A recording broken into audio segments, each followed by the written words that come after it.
Hard work is the key to success. सफलता की कुंजी होती है मेहनत। मेहनत से हम हर काम को पॉसिबल बना सकते हैं। So with this positive thought, let's start our today's chapter matter. This is for class 6 chemistry. Fine.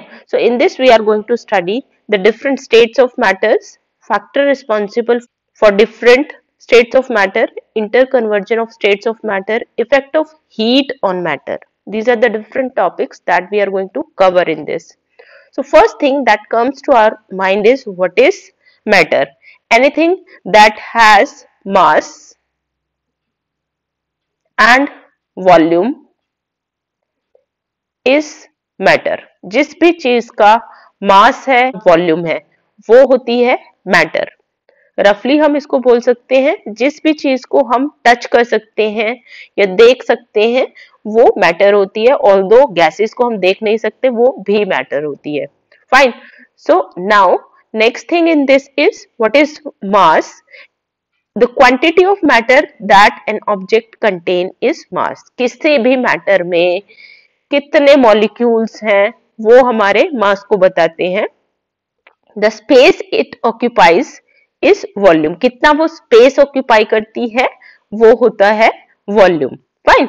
सो अब हमारे पास डिफरेंट स्टेट्स ऑफ मैटर है बेस्ड ऑन क्या शेप है, कैसा वॉल्यूम है और वो फ्लो कर सकते हैं नहीं कर सकते हैं. इसके बेस पर हमारे पास 3 स्टेट्स हैं, सॉलिड, लिक्विड एंड गैसेस. जैसे कि वी कैन सी हियर जो वाटर है, water that is the example of liquid. These all the areas, umbrella, these are the example of solid, and the gas inside the balloon and the ball is gaseous form. So these are the 3 forms or 3 states of matter. Along with these 3 states we have plasma state and Bose-Einstein condensed state. So ये क्या होती है, जब हम matter को extremely hot temperature पर रखते हैं तब जिस फॉर्म में वो आ जाता है दैट इज प्लाज्मा स्टेट.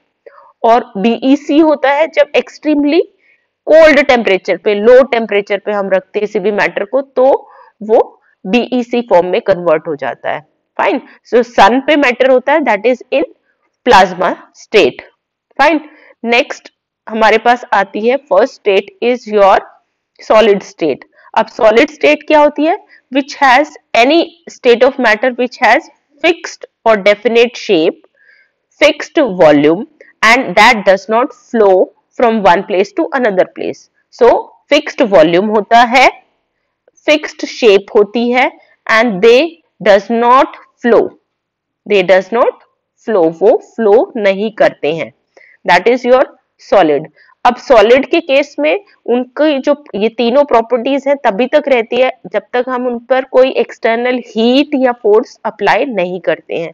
अगर हमने सॉलिड को हीट कर दिया या उसके ऊपर कोई फोर्स अप्लाई की तो they may change their shape. Fine. So हमें ध्यान रखना है, this is the definition, when we are not applying any heat और force on it. Next is the examples. The example of solid like tree, wood, book, chair, stone, iron, fruit basket. These are all of the example of solid. The next state that we have is liquid state. अब liquid state क्या होती है? Liquid का आपको पता है, they have definite volume. Volume उनका fix होता है लेकिन उनकी शेप फिक्स नहीं होती और वो फ्लो करते हैं from one place to another place. So they have fixed volume and but does not have fixed shape and they flow from one place to another place like milk, juice, water, oil, mercury. All are the examples of liquid. Liquid जो है they take the shape of container. जिस भी container में डालोगे उसी की shape को वो ले लेते हैं. अब अगर ये मेरा कंटेनर है so and they will take the shape of this one. अब इसमें एक ही फ्री स्पेस होता है, like we can touch it from the top only. बाकी यहाँ से हम उसको कहीं से भी उसको टच नहीं कर सकते. That's why they have only one free space. Now next is gaseous state which has no definite shape, no definite volume and which can flow in all the directions. They have no free surface. पूरा अगर balloon है तो वो चारों तरफ से बंद है, कहीं से भी वो खुला नहीं होता है. Fine. So all the free surfaces, there's no free surface. Fine. And they exert pressure in all the direction, like oxygen, carbon dioxide, hydrogen, water vapors, all are the examples of gaseous state. After explaining the different states of matter, next thing that comes in this chapter is factors responsible for different states of matter. कि अगर कोई solid है तो वो solid क्यों है, liquid है तो liquid क्यों है, कौन कौन से factors हैं जो fix करते हैं कि ये solid होगा या ये liquid होगा या ये gaseous form होगी. This is defined by the theory of particulate nature of matter. Theory of particulate nature of matter ने हमें 4 ऐसे factors दिए, 4 ऐसे reasons दिए which decides whether it will be a solid, liquid or gas. The first one in this is interparticle force, interparticle space, Brownian motion and diffusion. We'll take them one by one. As you can see, these 4 points are the answers of question G3. So पीछे जो questions दिए हुए हैं, if you have the same book, you can see from this PDF I have marked the answers of the questions also. You can go through, see it very carefully, you'll get the answers of all of them. Second thing, if you are not having the same book, even then जो content है वो तो same ही रहता है, तब भी आपको देख सकते हो, so that you'll be able to understand the chapter. Fine. So first factor is interparticle force. अब international मतलब between two nations, interstates between two states. Fine. ऐसे ही इंटर पार्टिकल मतलब बिटवीन टू पार्टिकल्स. फोर्स आपको पता ही है 2 तरह की होती है, अट्रैक्शन या repulsion. So force of attraction और रिपल्शन बिटवीन टू पार्टिकल्स और between different particles of the matter, that is your inter particle force. 2 particles के बीच में जो भी फोर्स ऑफ अट्रैक्शन या रिपल्शन है वो होती है इंटर पार्टिकल फोर्स. अब inter particle force of attraction, repulsion नहीं, सिर्फ अट्रैक्शन जो फोर्स होती है उसको बोलते हैं हम cohesive force. So interparticle force of attraction is called as cohesive force. अब ये जो कोहेसिव फोर्स है ये मैक्सिमम होती है सॉलिड्स में, उससे कम होती है लिक्विड्स में और सबसे कम होती है गैसेस में. तभी अब फोर्स ज्यादा होती है पार्टिकल्स के बीच में, तभी तो वो एक दूसरे को बांध के रखते हैं और उनकी जो शेप होती है वो फिक्स होती है. और लिक्विड्स के केस में उससे कम होती है और गैसेस के केस में तो इंटरपार्टिकल फोर्स जो है वो बहुत ही ज्यादा कम होती है. That's why they go in all the directions.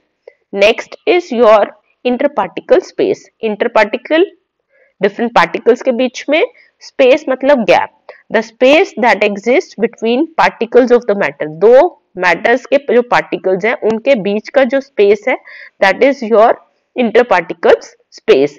अब आपको पता है ये स्पेस जो है गैसेस में मैक्सिमम होता है. गैसेस के केस में ये जो स्पेस है दैट इज मैक्सिमम, और जो उससे कम स्पेस होता है लिक्विड्स के केस में, और जो सॉलिड्स है उसमें तो सभी के सभी जो पार्टिकल्स हैं दे आर टाइटली पैक्ड, बहुत ही ज्यादा टाइटली पैक्ड होते हैं. दैट्स व्हाई जो स्पेस है वो कम होता है और फोर्स ज्यादा होती है. That's why they have fixed shape. और गैसेस के केस में जो स्पेस है दैट इज मैक्सिमम, एक पार्टिकल कहीं तो एक पार्टिकल कहीं. So that's why they flow in all the direction and fill the gaps. Fine. So this is your interparticle space. Next comes your Brownian motion. This is also important. What is Brownian motion? अब क्या होता है, आप imagine करो आप एक ऐसी जगह पे खड़े हो जहां पर बहुत सारे लोग हैं, बहुत सारे लोग हैं, ठीक है, कोई स्पेस नहीं है. अगर एक पर्सन ने धक्का दिया तो you may move in any of the direction, किसी भी डायरेक्शन में, और हो सकता है आप दूसरे से टकराओ, जो दूसरे बंदे जिससे आप टकराए वो तीसरे से टकराएगा. फाइन. सो यही चीज जो होती है वो होती है मैटर में. अब मैटर के केस में you know that in different matters weather it is solid, liquid और गैस, जो मॉलिक्यूल्स हैं वो मूव करते हैं. फाइन. अब जब मूव करेंगे, अब जैसे आपने वाटर लिया, वाटर के मॉलिक्यूल्स हैं, फाइन, वो मूव कर रहे हैं. अब मूव करते हुए हो सकता है ये पार्टिकल इससे टकराए, फिर ये पार्टिकल दूसरे से टकराएगा. So that is random movement of particle. जो पार्टिकल्स हैं उनकी रैंडम मूवमेंट फ्लूइड में होती है उसके कारण क्या करते हैं, they continuous bombardment, as a result of continuous bombardment और कलीजन, वो एक दूसरे से टकराते हैं। अब वो एक दूसरे से भी टकराते हैं और जो कंटेनर, जिस भी कंटेनर में वो हैं उसकी वॉल से भी टकराते हैं। Fine, so random movement of particles as a result of continuous bombardment among each other between the particles of surrounding medium जिस भी कंटेनर में है, that is your Brownian motion. So ऐसी मोशन जो होती है आपस में टकराने से और कंटेनर की वॉल से टकराने से, वो मोशन को बोलते हैं Brownian motion. I hope you are clear. So this is the random movement of particles that is the result of continuous bombardment or collision among each other and between the surroundings medium, आपस में टकराने से या फिर container की wall से टकराने से, मीडियम से के टकराने से जो मूवमेंट होती है, that is your Brownian motion.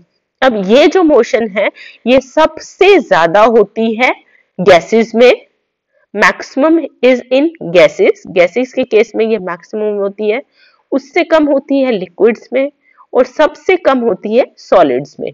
तभी तो जो गैसेस हैं वो ज्यादा मूव करती हैं। The particles in the gases move fastest of all and have large, जो जितना ज्यादा फास्ट मूव करेगा उसके चांसेस सबसे ज्यादा होते हैं कि वो दूसरों से टकराए, ठीक है ना। अब सॉलिड के तो पार्टिकल्स ही मूव नहीं करते तो टकराएंगे किससे। फाइन, जितनी ज्यादा फास्ट मूवमेंट होगी उतने ही ज्यादा कलिजन्स होंगे और उतनी ही ज्यादा ब्राउनियन मोशन होगी।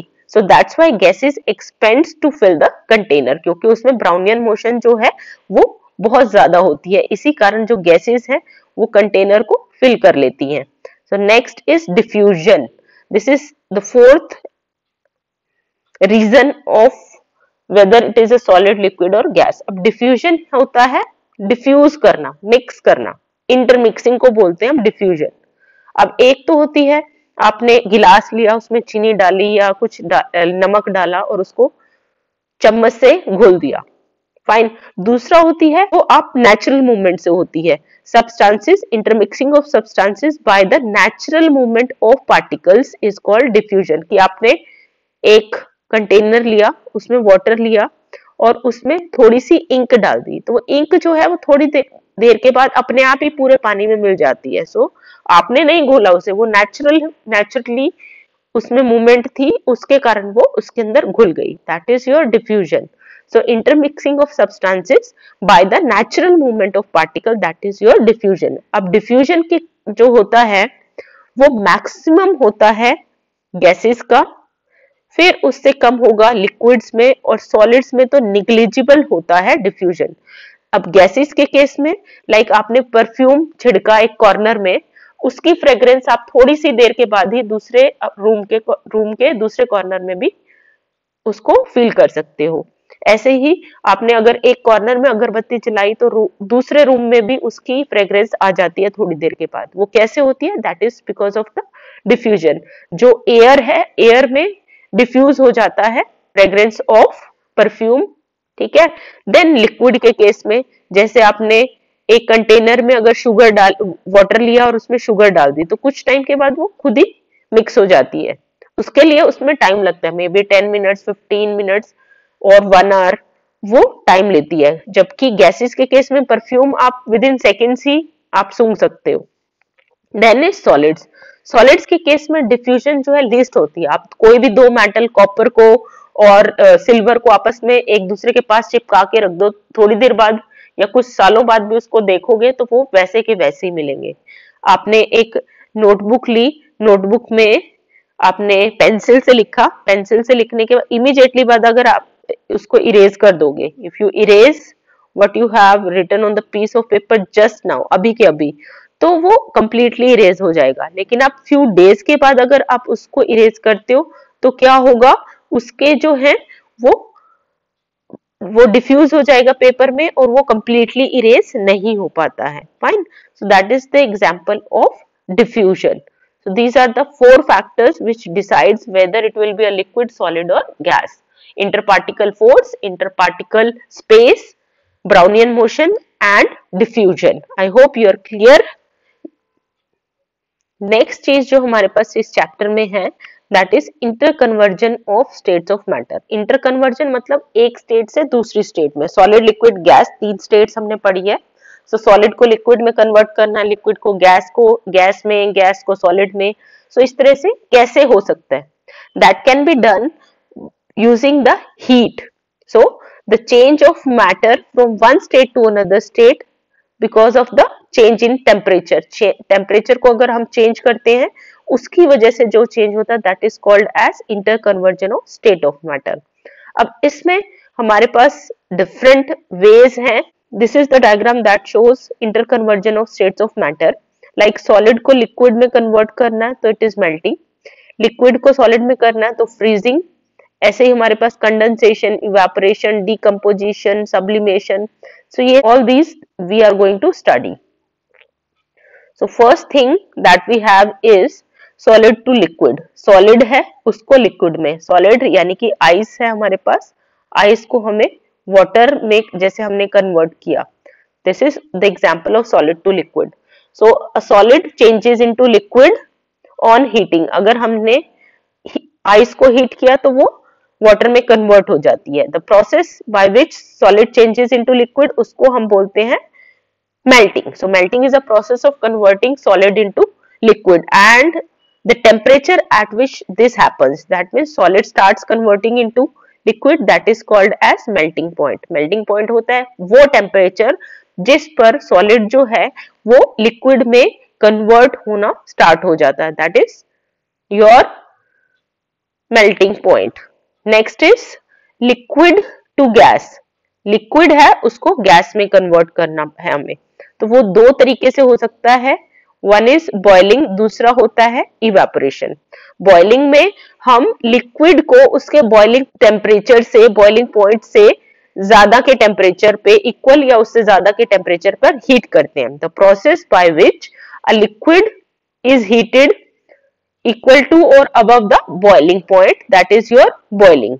तो उस केस में लिक्विड के हर पार्ट से जो है वो गैसेस में कन्वर्ट होता है वो। दूसरा होता है इवेपोरेशन, जिसमें हम लिक्विड को हीट करते हैं but below the boiling point. Boiling जो भी उसका टेम्परेचर है उससे कम टेम्परेचर पर हम लिक्विड को हमेशा हीट करते हैं। ठीक है, नेचुरली जो इवेपोरेशन होता है वाटर का, that happens due to evaporation. Fine. So दोनों में डिफरेंस आपको पता चला। बॉइलिंग में हम बॉइलिंग पॉइंट के इक्वल या अबव टेम्परेचर पे हीट करते हैं और इवेपोरेशन में बिलो दैट टेम्परेचर हम हीट करते हैं। That is your conversion of liquid into gases. So there are two ways, boiling and evaporation. Then comes gas to liquid, gas form से liquid form में. Fine. A gaseous substance changes into its liquid state on cooling. अगर हम gas को cool करेंगे तो वो liquid state में convert हो जाता है, and the process of changing this gaseous state से लिक्विड स्टेट में कन्वर्ट होने के प्रोसेस को बोलते हैं हम, प्रोसेस को कंडेंसेशन। फाइन। सो कंडेंसेशन होता है जैसे विजिबल मिस्ट, मिस्ट जो होते हैं वो हमारा कंडेंसेशन का प्रोसेस होता है। फाइन। जैसे हम कोई भी बॉइलिंग वाटर है, अगर हम उसको ढक देते हैं तो देर बाद हम देखते हैं उस ढक्कन पर वाटर वेपर्स होते हैं। वो वेपर्स क्या होते हैं? That is your condensation. वो जो वहां पर वेपर्स थे वो लिक्विड फॉर्म में कन्वर्ट हो जाते हैं on cooling. Then is liquid to solid. जैसे आइस को हमने लिक्विड मतलब वाटर है, हमने वाटर को हमने आइस में कन्वर्ट कर दिया, that is also called as solidification. क्या बोलते हैं हम इसको? Solidification. Fine. So the conversion of liquid on cooling to solid, that is your freezing और सॉलिडिफिकेशन। और इसका एग्जाम्पल अभी हमने बताया, water to ice. The next thing that comes into this is sublimation और सॉलिड टू गैस। सॉलिड को direct gaseous form में convert करना है, नो लिक्विड, लिक्विड फॉर्म में कन्वर्ट नहीं होगा। सो वो जो वेपर्स होते हैं, वाटर वेपर्स की भी हम बोल सकते हैं। वाटर वेपर या vapour is a gas that is obtain on heating the substances which are solid liquid at normal temperature. जैसे वाटर लिक्विड होता है, उसको हम हीट करते हैं तो वो वेपर में कन्वर्ट हो जाता है। अब हम क्या करते हैं, कुछ चीजें ऐसी होती हैं लाइक आयोडीन हुआ, जिसको अगर हम हीट करेंगे तो वो सॉलिड से डायरेक्ट गैसियस फॉर्म में कन्वर्ट हो जाता है, लिक्विड फॉर्म बीच में नहीं आता है। Fine, that is called as your sublimation. So the process by which a solid substance changes into vapor without passing through the liquid state. So liquid state बीच में नहीं आती, वो डायरेक्ट सॉलिड से vapour में या गैसियस फॉर्म में convert हो जाता है। That is your sublimation. This is very very important. इसके एग्जाम्पल्स भी आपसे पूछे जाते हैं। सो एग्जाम्पल्स सब्लिमेशन के क्या होंगे? Dry ice, iodine, naphthalene, camphor, these are the few examples of sublimate, जो substances which follow sublimation. Fine. Next, इसका अपोजिट क्या होगा? गैस से सीधा सॉलिड में, उसको हम बोलते हैं डिपोजिशन या डीसब्लिमेशन, यानी कि सीधा गैसियस फॉर्म से सॉलिड फॉर्म में आना है उनको, लिक्विड फॉर्म को स्किप करके। So the process by which vapors changes into solid form without passing through the liquid state. Liquid state में नहीं जाते हैं, वो सीधा solid form में convert हो जाते हैं। जैसे कि आयोडीन के जो vapors हैं वो vapors to crystal form में on cooling आते हैं। They don't convert into liquid form. Fine. So these are the few choose the correct option questions. You can see that.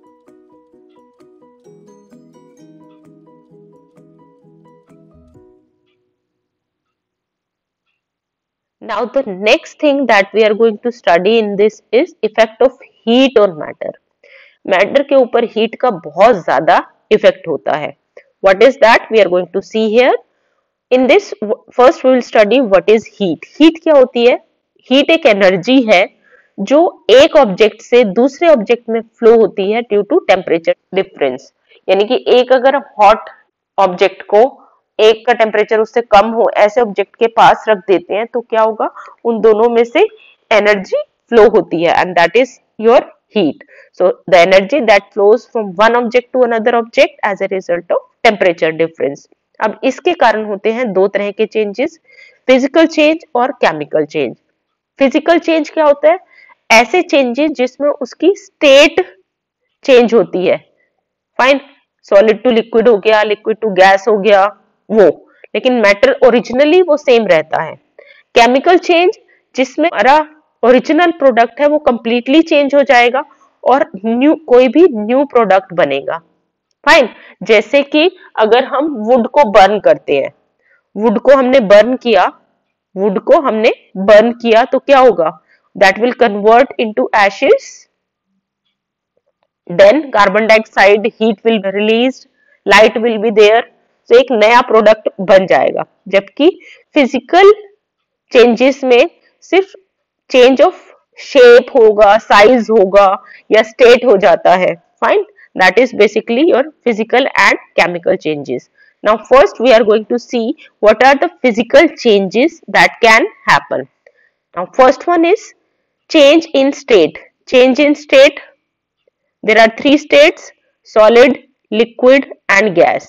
So अगर हम heat करते हैं या टेम्परेचर को कम करते हैं तो सॉलिड जो है may be converted into liquid, liquid gas में कन्वर्ट हो सकता है। So inter conversion of these can happen that we have already studied. Fine, so inter conversion of state happens when we heat the any state, or even if we remove the temperature, we lower down the temperature of that particular matter, then that happens because of the cooling. Fine, so this is your interconversion of state of matter that depends on the kind of energy we are supplying or we are removing from it. Then change in size. Size जो है that can also change because of the supply of heat or supply of energy to it.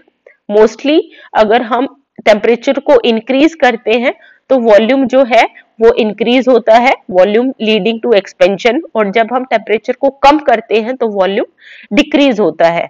We have the experiment to show this, like if you take, this is your experiment that shows, like we have in this we have a metal bottles, और उसके ऊपर अपने एक balloon को tie कर दिया। जब इसको हम एक हॉट वाटर में डिप करते हैं तो क्या होगा, ये जो है वो एक्सपेंड हो जाएगा बलून।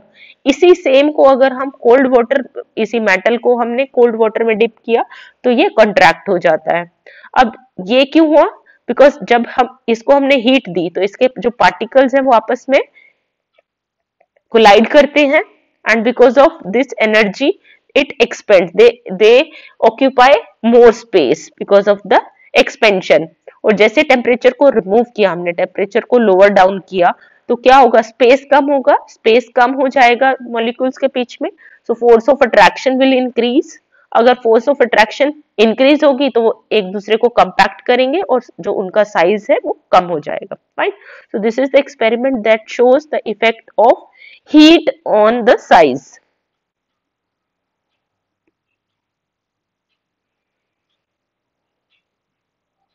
नेक्स्ट हमारे पास है केमिकल चेंज। अब केमिकल चेंज जिसमें a change in which original substance undergo change in its composition creating a new substance। जो फिजिकल चेंज था उसमें कोई नया सब्सटेंस नहीं बनता।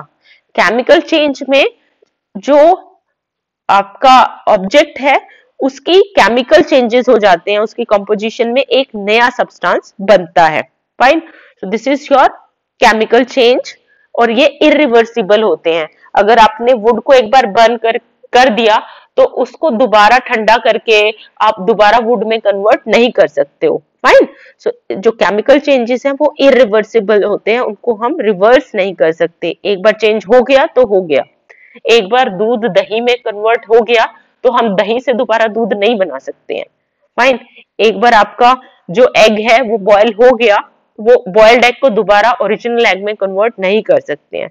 All these are the examples of chemical changes. Now here you have the example of burning of wick. Wick जो है ये धागा जो बीच में होता है कैंडल का, इसका बर्न होना, burning of wick with wax is a chemical change. और जबकि मेल्टिंग ऑफ वैक्स, जो वैक्स होती है, मोम होता है, उस वो मेल्ट होगा, ठीक है, वो पिघल जाएगा। जैसे ही उसका टेम्परेचर रिमूव होगा वो सॉलिडिफाई हो जाता है। सो ये आपका बहुत इंपॉर्टेंट क्वेश्चन है। जो वैक्स है उसका मेल्ट होना एक फिजिकल चेंज है, क्योंकि वैक्स मेल्ट हुआ लिक्विड फॉर्म में और थोड़ी देर बाद जब टेम्परेचर कम होगा वो दोबारा सॉलिडिफाई हो जाएगा, उसको दोबारा वही शेप में आप कन्वर्ट कर सकते हो।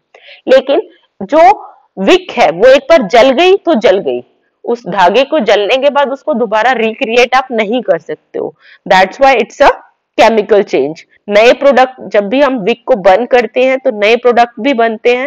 And what are those new products which are formed by the burning of wick? क्या होंगे वो नए प्रोडक्ट? वो नए प्रोडक्ट है हमारे पास carbon dioxide, water vapours, heat and light. Heat and light, these are the four new products that you will get by the burning of wick. Same way अगर आपके पास ये मेटल बॉल है, ठीक है, and if it is cool it can easily pass through this ring. जैसे ही हम इसको heat करेंगे the size of the metal obviously it is going to increase and it will not be able to pass through it. So what happens when the ball is cold? It will pass through the ring. When it is hot it will not pass. Conclusion, can you draw from this that metal or solid expands on heating? Fine. And because on heating there's no substance is made, so it's not a chemical change. कोई नया substance थोड़ी ना बना है, so इसलिए it's not a chemical change. So that's it. This was your chapter explanation. Now you can see the question answers.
Thanks for watching. If you like the video, please do subscribe to my channel and hit